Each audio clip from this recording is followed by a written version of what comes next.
Comment expédier ses produits jusqu'aux entrepôts d'Amazon? Je sais que lorsqu'on commence et qu'on n'a encore aucune expérience quand on se lance dans un business en ligne comme Amazon FBA, on peut avoir l'impression que le freight international est très compliqué et que c'est réservé aux professionnels. Mais ne t'inquiète pas, si j'ai pu le faire, tu pourras le faire aussi.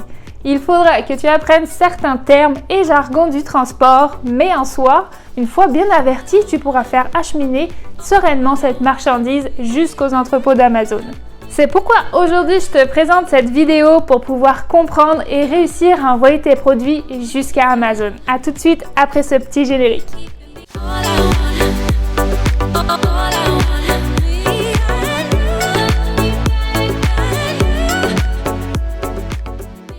Hello tout le monde, pour ceux qui rejoignent tout juste la chaîne de Destination Liberté Financière, je m'appelle Coralie et si tu veux monter ton business Amazon FBA, tu te trouves sur la bonne chaîne.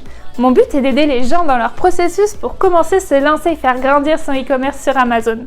Alors, bienvenue à toi sur cette vidéo, ancien ou nouveau sur la chaîne. Et bien sûr, n'oublie pas de t'abonner si ce n'est pas encore fait. Alors, pour bien comprendre, on va décomposer cette vidéo en plusieurs points. En passant en premier lieu par les certifications. Ensuite, sur les options de transport et puis comment et avec qui organiser tes envois. Tout d'abord, tu dois savoir que pour importer de la marchandise, il faut être aux normes avec des certificats de conformité pour pouvoir passer les douanes. Que ce soit aux USA ou en Europe, tu dois te tenir au courant des exigences d'importation.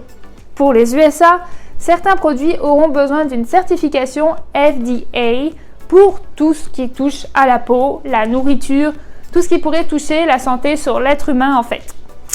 Tu auras aussi le certificat FCC, par exemple, pour certains produits électroniques. Il faudra les demander à tes fournisseurs ou bien faire passer par toi-même ces certificats si les fournisseurs ne les ont pas.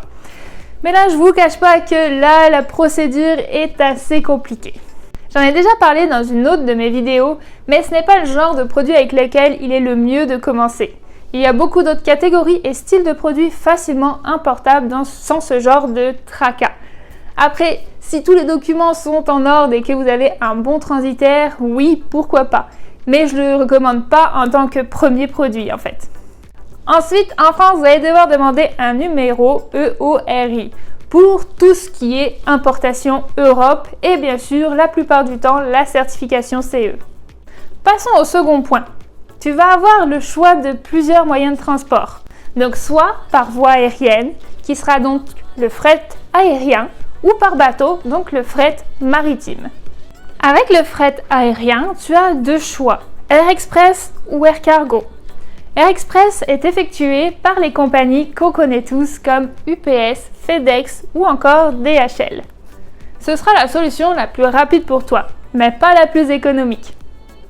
Normalement, si tu choisis cette option, tes produits seront livrés en moins d'une semaine. Air Cargo sera lui aussi envoyé par un transitaire, mais dans la soute avec les bagages des passagers. Beaucoup de compagnies aériennes le font actuellement. Cette solution est aussi rapide, comptez plus ou moins une semaine. Malgré tout, ce moyen de transport reste aussi assez cher et sachez donc que la rapidité, ça se paye. Maintenant, vous avez donc la solution du freight maritime, qui sera certes plus long, en moyenne entre 20 et 60 jours, surtout depuis la Covid-19 avec les délais qui se sont allongés. Mais vraiment plus économique. Et si tu veux pouvoir maximiser tes marges, ce sera le meilleur moyen pour toi. Ici, vous pourriez voir passer les abréviations FCL, donc Full Container Load, ou LCL, Less Than Container Load. Pour la traduction, donc un conteneur plein ou partagé avec d'autres produits, objets, etc. Dépendamment de la quantité et du volume que vous allez transporter, des fois il est plus intelligent de réserver un conteneur plein. Un petit conseil sur ce point, si vous êtes pressé et que vous pouvez vous le permettre avec les frais, vous pouvez commencer par faire envoyer une partie de votre marchandise par avion pour pouvoir commencer à vendre rapidement et faire suivre le reste par voie maritime. Comme on le dit, le temps c'est de l'argent, donc c'est une astuce à bien considérer. Mais comment savoir et comment gérer tout ça?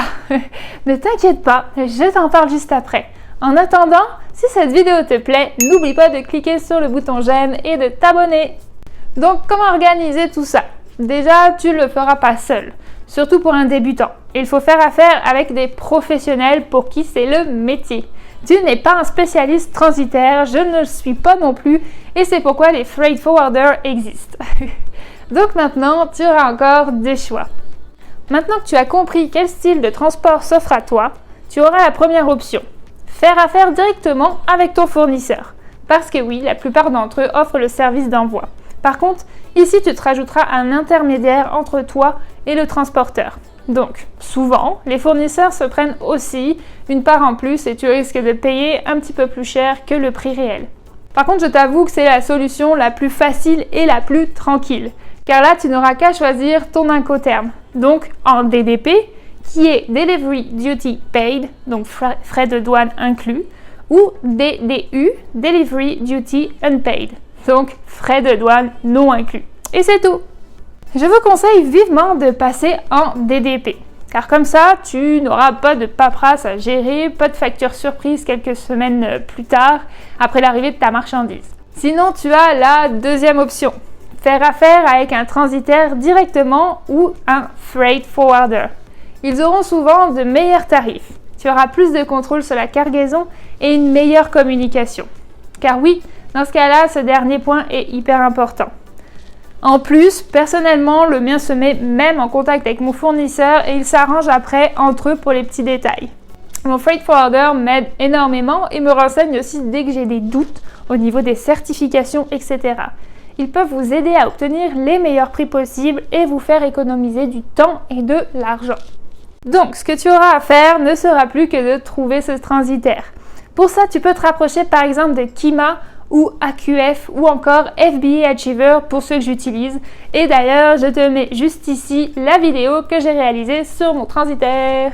Fais-leur faire des devis et vois la communication que tu peux avoir avec chacun pour comparer. Ici aussi, je ne choisirai que l'option DDP ou DDU.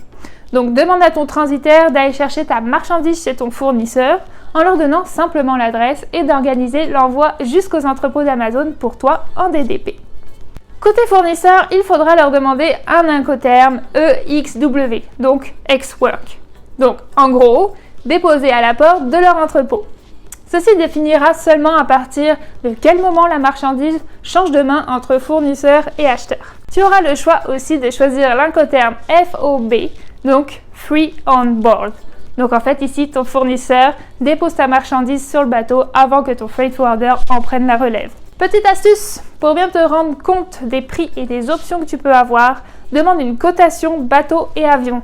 Comme ça tu auras un aperçu global de tes possibilités que tu choisisses de confier l'envoi à ton fournisseur ou à un freight forwarder. Bon, une fois que tu auras choisi tout ça, il te faudra créer le shipping plan dans ton seller central Amazon. Il faudra juste que tu ailles juste ici, à côté de ta fiche produit, que tu auras préalablement créé et faire réapprovisionner, envoyer du stock à Amazon. Les informations que tu auras besoin seront ton nombre de cartons, donc le gros carton qui contient tes produits, son poids et sa taille. Pour ça, il te suffira de demander à ton fournisseur tout simplement. Ensuite, tu n'auras plus qu'à suivre les étapes qu'Amazon t'indiquera et télécharger les étiquettes au format PDF que Amazon va te fournir lors de la création de ce shipping plan. Il faudra que tu les envoies à ton fournisseur pour qu'il puisse les coller sur les cartons.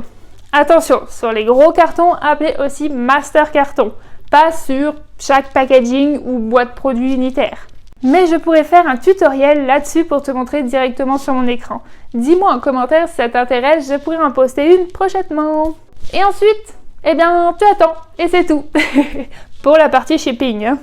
Une fois que les produits seront reçus dans les entrepôts d'Amazon, il te faudra encore attendre 2-3 jours à une bonne semaine, dépendamment de la période et autres imprévus à la façon Amazon.